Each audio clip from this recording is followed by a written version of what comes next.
Sesungguhnya tidak ada orang maupun kaum yang mengalami perubahan nasib tanpa mereka mengubah dulu cara mereka menginternalisasi. Hai, Assalamualaikum warahmatullahi wabarakatuh. Kembali lagi ya ke kontennya aku yang bertajuk Baca Buku. Buku yang kita pelajari adalah buku 30 Jurus Mengubah Nasib. Apa yang bisa kita ubah agar Allah mengubah nasib kita? Kita sudah ada di bab hari ke-8. Apa itu judulnya? Ubah internalisasi. Ini aku pakai kamera depan ini biar aku makin pede ya. Sesungguhnya tidak ada orang maupun kaum yang mengalami perubahan nasib tanpa mereka mengubah dulu cara mereka menginternalisasi atau menghayati apa yang mereka telah ketahui dan amalkan. Perbedaan manusia dengan malaikat adalah manusia itu diberi kebebasan memilih apa yang ingin dia lakukan. Kalau malaikat semuanya taat, tidak bisa ingkar atau maksiat. Malaikat tidak diberi pilihan, manusia bisa memilih. Pilihan itu sesuai dengan yang telah diketahuinya dan apa yang setelah itu menurutnya bermanfaat atau menguntungkannya, baik langsung maupun tidak langsung, baik dalam jangka pendek maupun jangka panjang. Tanpa internalisasi, banyak amal dilakukan tanpa ruh, hanya seperti robot. Ada orang sholat sudah puluhan tahun, bahkan juga pergi haji berkali-kali, tetapi tetap belum bisa menghadirkan Allah dalam dirinya. Dia kesulitan merasakan ihsan dan ikhlas. Dia belum pernah bisa merasakan nikmatnya menangis di depan Allah atau tergetar hatinya ketika mendengarkan ayat-ayat Allah. Hanya orang yang rajin melatih menginternalisasi amalnya itu yang mampu merasakan kelezatan iman. Ketika dia wudhu, dia merasakan Allah sedang membersihkan noda-noda dosa dan dirinya.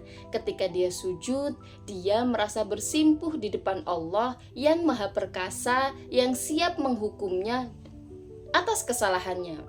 Bahkan setiap hari ketika dia merasakan lembutnya sinar matahari pagi, hatinya bisa tergetar betapa Allah Maha mengasihinya.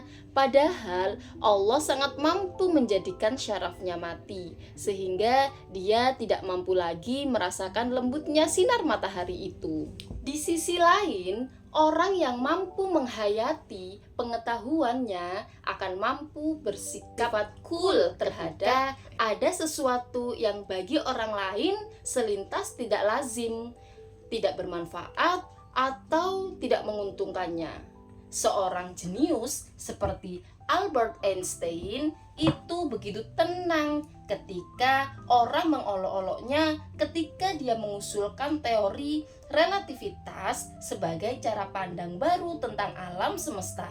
Bayangkan, waktu itu dia masih seorang anak-anak muda berumur 26 tahun, belum memiliki karir ilmiah, dan dia juga tidak bekerja di suatu lembaga yang memiliki tupoksi penelitian fisika. Ketika 14 tahun kemudian teorinya terbukti sesuai dengan pengamatan empiris, dia juga tetap cool karena dia memang sudah menghayatinya sejak awal. Para sahabat Nabi pun adalah orang-orang yang begitu menghayati apa yang mereka dengar dari Nabi. Ketika Al-Quran mengabarkan tentang kenikmatan hidup di surga, maka surga itu seakan-akan ada di pelupuk mata mereka, sehingga mereka rela mengorbankan apa saja agar bisa memasuki surga. Seorang sahabat yang ikut perang Badar bahkan membuang setengah kurma di mulutnya karena merasa memakan setengah kurma itu pun terlalu lama untuknya. kalau dia akan masuk surga. Sahabat itu terbukti kemudian syahid di perang Badar. Sebaliknya, ketika Al-Quran mengabarkan tentang azab di neraka, maka neraka itu pun seakan-akan ada di pelupuk mata mereka, sehingga mereka bersegera dalam meninggalkan segala yang dilarang. Bahkan ketika ayat yang mengharamkan minuman keras atau khamr diumumkan, ada orang yang sedang siap-siap menuangkan kendi berisi khamr ke mulutnya, langsung dibatalkan dan kendi itu dipecahkan seketika itu juga. Dewasa ini banyak orang yang alim dalam arti memiliki cukup pengetahuan, namun pengetahuan mereka tidak masuk hingga ke sukma. Akibatnya, pengetahuan itu tidak menjadi faktor pengubah kehidupan mereka. Pada umumnya, mereka yang gagal dalam internalisasi pengetahuannya itu disebabkan oleh 3 hal. Pertama, adanya ketakutan akan sesuatu yang mungkin juga mitos atau asumsi. Misalnya, ada muslimah yang belum memakai jilbab karena khawatir akan dipecat dari tempat kerjanya atau sulit dapat jodoh. 2. Adanya kepentingan yang dia harapkan. Misalnya, ada muslimah yang melanggar larangan tabarruj atau bersolek di depan publik karena berharap posisi tawarnya akan naik. Dan yang ketiga, adanya keyakinan tertentu dia pegang. Misalnya, ada muslimah yang masih meyakini bahwa dalam pernikahan itu usia suami harus lebih tua dari usianya, sehingga berkali-kali menolak lamaran hanya karena faktor usia. Padahal muslimah itu jelas mendapatkan dari berbagai kajian yang diikutinya bahwa jilbab itu wajib, tabarruj di depan non mahramnya itu haram, dan tidak ada hal yang mengharuskan usia suami lebih tua dari istri. Tetapi internalisasi pengetahuan itu dalam dirinya masih belum berhasil. Di masyarakat maupun negara, tingkat internalisasi nilai atau aturan syariat yang bersifat kolektif jelas lebih penting lagi agar masyarakat dan negara itu berubah menjadi lebih baik. Mereka wajib menginternalisasi konsekuensi ukhrawiyah atau dimensi spiritual yang akan pentingnya pemberantasan korupsi, pentingnya pembangunan yang baik, pentingnya memelihara fasilitas umum, hingga pentingnya selalu mengawasi kerja pemerintah.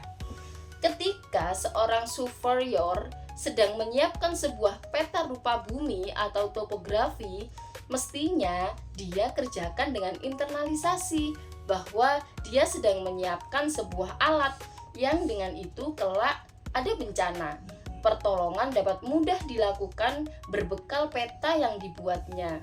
Seorang sopir yang sedang mengemudikan angkot membawa anak sekolah, mestinya dia kerjakan dengan internalisasi bahwa dia sedang mengantar tunas-tunas bangsa yang diantara mereka kelak akan menjadi pemimpin umat yang akan membebaskan kaum muslimin dari keterpurukan. Sekalipun surveyor atau supir angkot itu di dunia merasa profesinya masih belum dihargai sepantasnya, tetapi internalisasi tadi akan membuatnya bahagia karena dia yakin Allah yang Maha Kaya pasti akan membalas setiap kebaikan dengan kebaikan. Rasa bahagia itulah yang kelak akan memberi jalan bagi perubah dalam hidupnya. Mestinya Ramadan adalah bulan untuk mengubah cara kita internalisasi. Mudah-mudahan mulai masuk malam 8 bulan Ramadan, kita sudah bisa mengubah cara kita menghayati setiap amal dan menghadirkan konsekuensi perbuatan yang kita ketahui agar Allah mengubah nasib kita. Oke, itu aja yang kita lakukan di hari ke-8. Saya tutup dulu. Wassalamualaikum warahmatullahi wabarakatuh. See you.